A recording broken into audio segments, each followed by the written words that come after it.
Assalamualaikum warahmatullahi wabarakatuh. Perkenalkan kami dari kelompok 7 pada mata kuliah Sejarah Fisika. Kali ini kami akan mempresentasikan hasil diskusi untuk pre-JBL kami, yang mana di sini kami mengangkat judul pengaruh dan tingkat intensitas gelombang elektromagnetik dari perangkat elektronik handphone terhadap kesehatan manusia. Sebelumnya, perkenalkan nama-nama kelompok kami.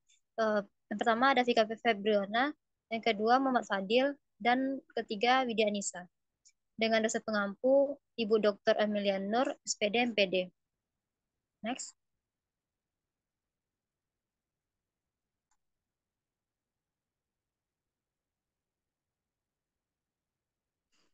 Adapun pokok pembahasan yang kita bahas pada kali ini, yang pertama itu ada pendahuluan, yang kedua ada bagian pembahasan, ketiga penutup.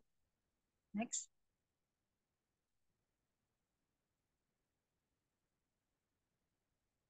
Yang pertama itu ada pendahuluan.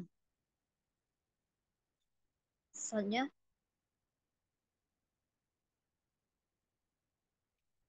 latar belakang kami mengambil judul ini dikarenakan perkembangan teknologi informasi dan komunikasi telah membawa banyak manfaat bagi kehidupan manusia. Salah satunya adalah perangkat elektronik seperti handphone. Perangkat elektronik ini dapat memudahkan manusia dalam berkomunikasi, mengakses informasi, menghibur diri, dan melakukan berbagai aktivitas lainnya. Namun, di balik kemudahan dan manfaat yang ditawarkan, perangkat elektronik ini memiliki dampak negatif juga yang tidak dapat diabaikan, yaitu menghasilkan radiasi gelombang elektromagnetik yang dapat mempengaruhi kesehatan manusia. Penggunaan ponsel yang tidak terbatas menyebabkan hampir semua kelompok umur menjadi penggunanya. Namun, penggunaan ponsel yang berlebihan dapat berdampak negatif pada kesehatan. Hal ini disebabkan oleh radiasi gelombang elektromagnetik dan dipancarkan oleh antena ponsel saat mengirim dan menerima sinyal. Radiasi dapat mempengaruhi berbagai macam bagian tubuh, di antaranya ada bagian otak dan merusak reproduksi manusia. Next.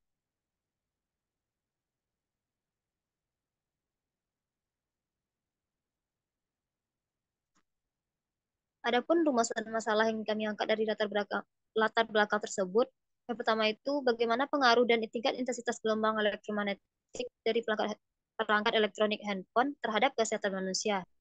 Yang kedua itu ada bagaimana upaya mengurangi pengaruh dan tingkat intensitas gelombang elektromagnetik dari perangkat elektronik handphone terhadap kesehatan manusia.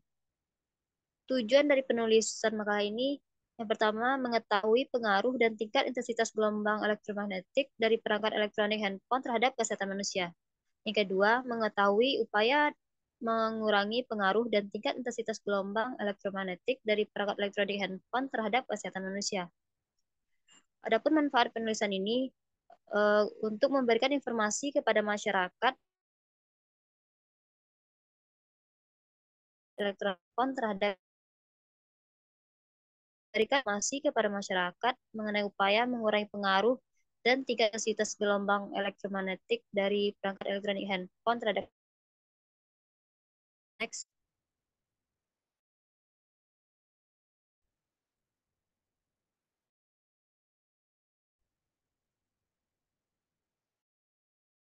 Poin pembahasan. Selanjutnya,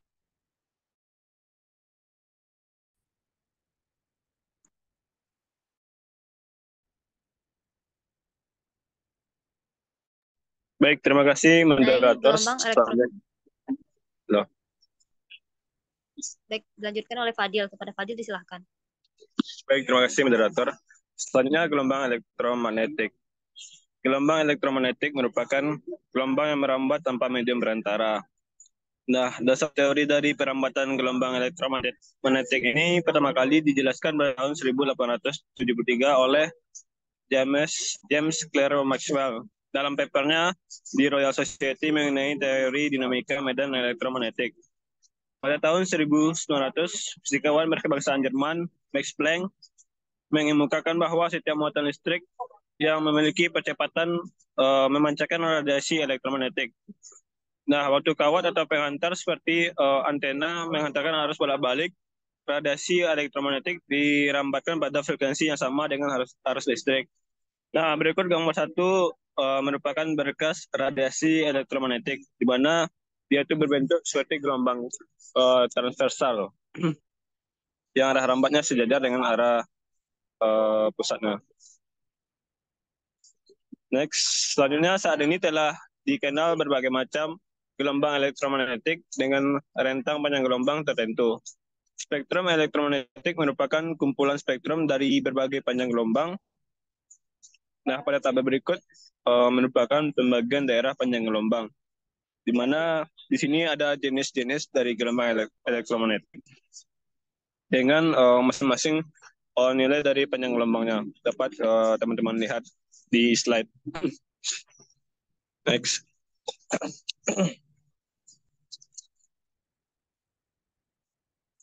Selanjutnya yang B, radiasi gelombang elektromagnetik. Radiasi merupakan pancaran energi melalui suatu materi atau ruang dalam bentuk panas, partikel atau gelombang elektromagnetik, cahaya atau foton dari sumber radiasi. Nah, ada beberapa sumber radiasi yang kita kenal di sekitar kehidupan kita. Contohnya televisi, lampu penerangan, alat pemanas makanan, komputer, dan lain-lain. Radiasi elektromagnetik merupakan kombinasi antara medan listrik dengan medan magnet yang berosilasi dan merambat lewat ruang dan membawa energi dari suatu tempat ke tempat yang lain. Setiap muatan listrik yang memiliki percepatan memancarkan radiasi elektromagnetik, ketika kawat atau penghantar seperti antena, penghantar kan harus bolak-balik. Nah, radiasi elektromagnetik ini dirambatkan pada frekuensi yang sama dengan arus listrik. Bergantung pada situasi, elektromagnetik dapat bersifat seperti gelombang atau seperti partikel. Sebagai gelombang, dia dicirikan oleh kecepatan cahaya, panjang gelombang, dan frekuensi. Next.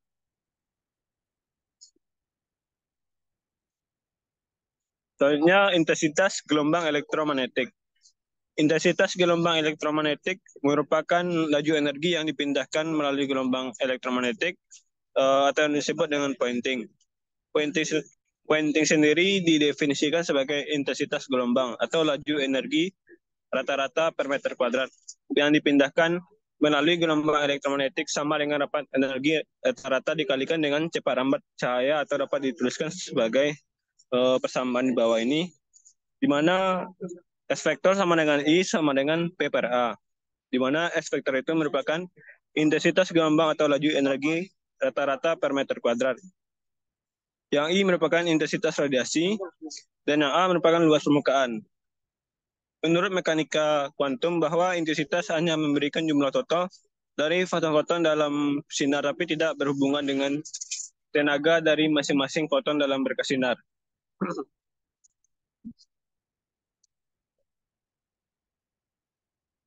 Next. Selanjutnya, penurunan radiasi gelombang elektromagnetik. Apabila radiasi elektromagnetik masuk ke dalam bahan perisai, maka sebagian dari radiasi tersebut akan terserap oleh bahan.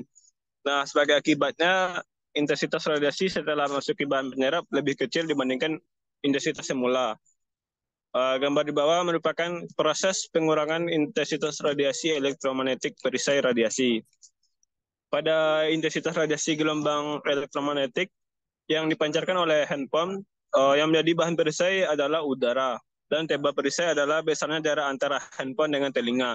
Sehingga nilai koefisien secara linear bahan atau nu adalah nilai dari permeabilitas udara, di mana nu sama dengan 1,26 kali 10 pangkat min 6 H per meter. Next. Baik, sekian pemaparan materi dari saya. Saya kembalikan kepada moderator. Terima kasih. Baik, terima kasih saya ucapkan kepada Fadil. Selanjutnya itu materi tentang handphone. Yang pertama itu adalah penemuan dan perkembangan handphone. Penemuan sistem telepon genggam sendiri pertama kali oleh Martin Chopper adalah seorang karyawan Motorola pada tanggal 3 April 1973. Namun di sini ada beberapa bagian handphone menurut generasinya. Yang pertama itu ada generasi 0. Generasi 0 ini diperoleh atau ditemui oleh Galvin Manufacturing Corporation yang dikenal dengan Motorola mengembangkan portable walkie-talkie SCR 536. Yang ini menjadi media komunikasi di medan perang saat Perang Dunia Kedua. Berikut adalah gambar handphone generasi 0. Selanjutnya itu adalah generasi 1 atau dikenal dengan 1G. Ini merupakan telepon genggam pertama yang mana memiliki berat 30 ons atau sekitar 800 gram. Teknologi ini menggunakan jaringan 1G yang dengan frekuensi 825 MHz sampai 894 MHz. Namun ukuran yang besar ini disebabkan karena tenaga dan performa baterai kurang baik. Selain itu, di zaman generasi 1 ini juga memiliki masalah dengan mobilitas pengguna. Dengan melakukan panggilan, mobilitas pengguna terbatas dan jangkauan area telepon genggam pun juga terbatas. Berikut adalah bentuk dari handphone generasi 1. Next.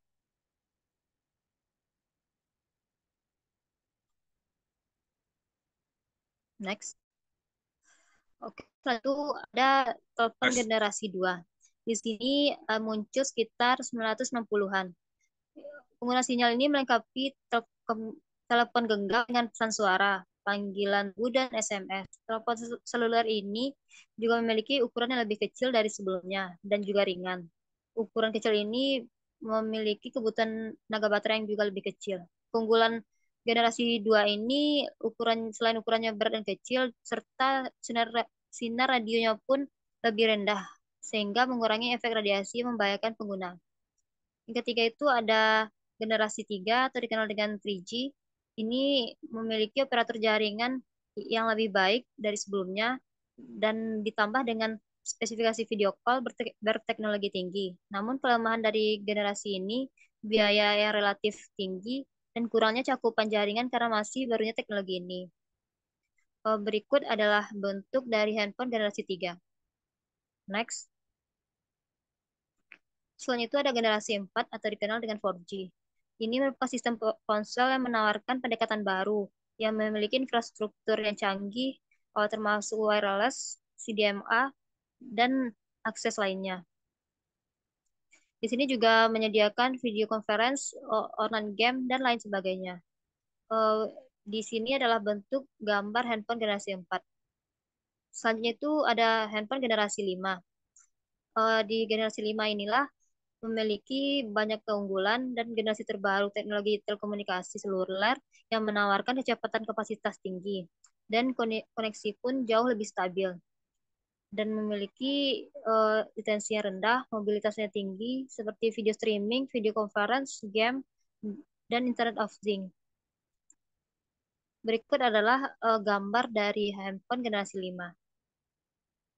Next. Adapun sistem kerja dari handphone sendiri, yang mana handphone adalah saat pengguna handphone melakukan komunikasi, maka gelombang sinyal suara yang dihasilkan dari pengguna akan merambat di udara. Gelombang sinyal suara tersebut akan diterima oleh mikrofon untuk diubah menjadi gelombang elektromagnetik dan akan dilanjutkan kepada bagian audio prosesor untuk dikuatkan dan diproses. Jika pengguna ponsel melakukan SMS, maka perintah yang diketik penggunaan ponsel per keyboard akan diproses oleh CPU. Sinyal data informasi akan dicampur dengan sinyal pembawa RF prosesor. Next.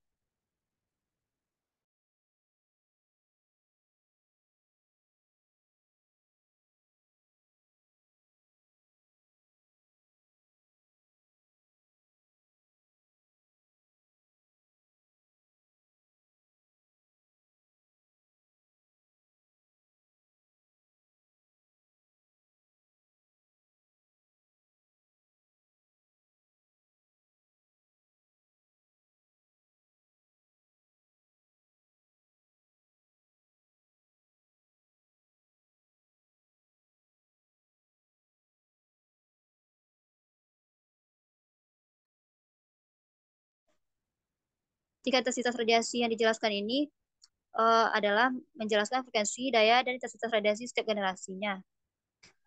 Di sini ada dijelaskan frekuensi, daya, intensitas radiasi. Dari tabel ini dapat terlihat bahwa semakin tinggi generasi handphone, maka semakin tinggi juga frekuensi yang digunakan. Tetapi semakin rendah daya dan intensitas radiasi yang dipancarkan guna untuk mengurai paparan radiasi yang diterima oleh manusia. Next.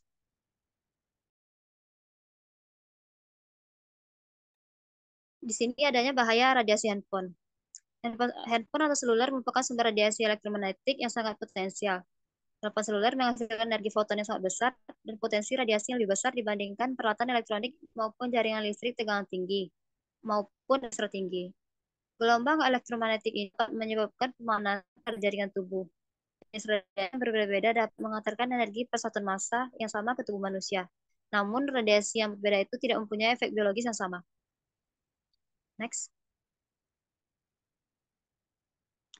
Di sini ada pun upaya mengurai vapor radiasi handphone, diantaranya menggunakan handsfree atau speakerphone untuk melakukan panggilan suara.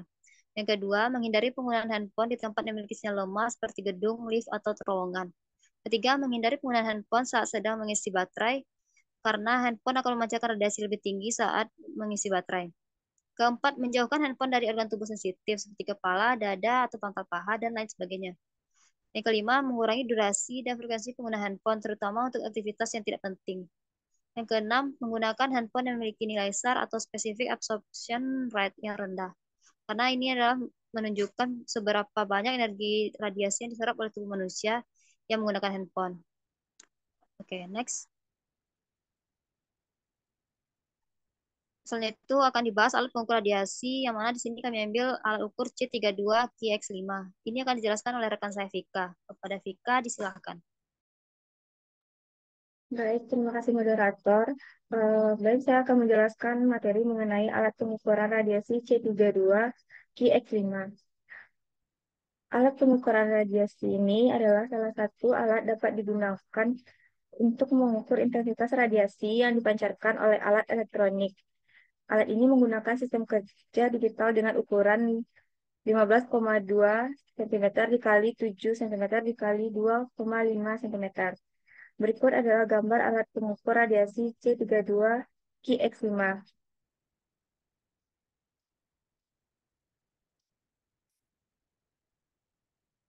Baik, selanjutnya yaitu tentang organ tubuh manusia yang dapat mempengaruhi radiasi handphone.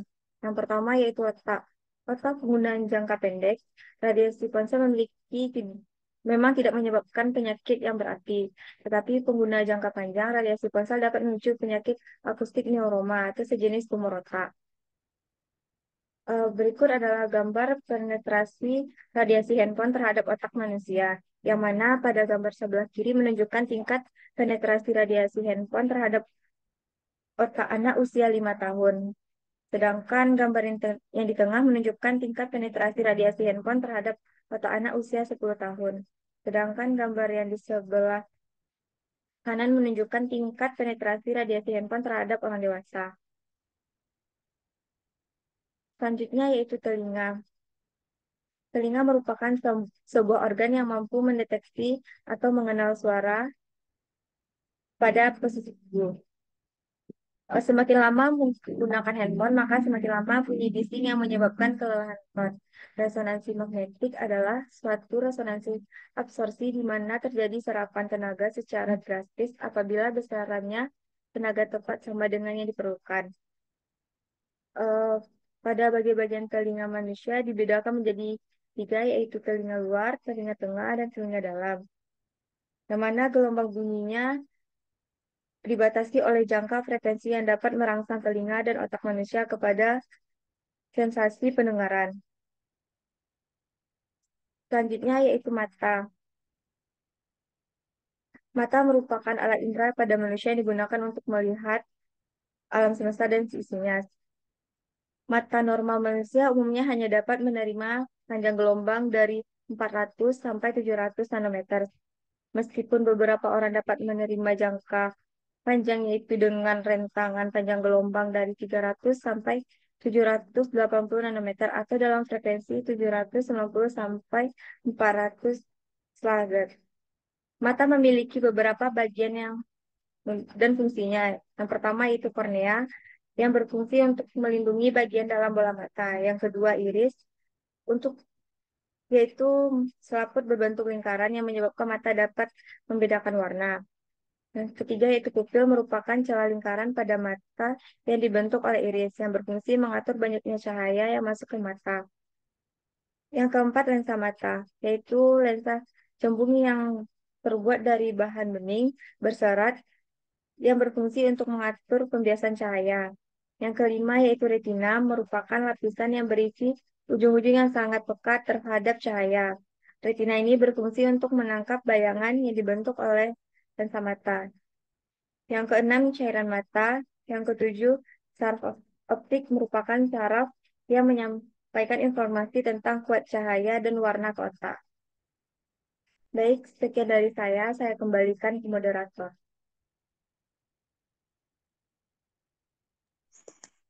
Baik, terima kasih saya ucapkan kepada kita. Selanjutnya itu bagian penutup. Dari paparan materi yang kami bahas itu terdapat dan dapat kami tarik kesimpulan yang pertama, next. Yang pertama itu adalah gelombang elektromagnetik dari handphone dapat mempengaruhi kesehatan manusia dengan berbagai cara, tergantung pada intensitas, durasi, dan jarak paparannya. Gelombang elektromagnetik dari handphone dapat menyebabkan gangguan pada otak seperti tumor, kanker, Alzheimer, stres, dan sakit kepala. Gelombang elektromagnetik dari handphone juga dapat mengganggu fungsi reproduksi, seperti menurunkan jumlah dan kualitas sperma. Selain itu, gelombang elektromagnetik dari handphone dapat mempengaruhi sel darah merah yang berperan dalam mengangkut oksigen ke seluruh tubuh. Next.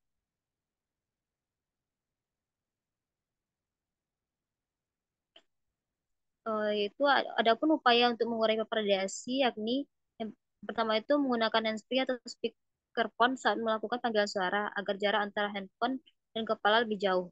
Kedua, menghindari penggunaan handphone dari tempat yang memiliki sinyal lemah, seperti gedung, lift, atau terowongan, karena handphone akan meningkatkan daya pancarnya untuk mencari sinyal yang lebih kuat. Ketiga, menghindari penggunaan handphone saat sedang mengisi baterai, karena handphone akan memancarkan radiasi yang lebih tinggi saat sedang mengisi baterai. Keempat, menjauhkan handphone dari organ tubuh sensitif seperti kepala, dada, dan atau pangkal paha saat tidak sedang digunakan. Yang kelima, mengurangi durasi dan frekuensi penggunaan handphone, terutama untuk aktivitas yang tidak penting seperti bermain game, menonton video, atau berselancar di internet. Yang keenam, menggunakan handphone memiliki nilai SAR atau Specific Absorption Rate yang rendah. Karena ini adalah ukuran menunjukkan seberapa banyak energi radiasi yang diserap oleh tubuh manusia saat menggunakan handphone. Semakin rendah nilai SAR, maka rendah pula paparan radiasi yang diterima oleh tubuh manusia. Oke, next. Baik, mungkin sekian yang dapat kami presentasikan. Mohon maaf atas segala kekurangan. Saya akhiri. Wassalamualaikum warahmatullahi wabarakatuh.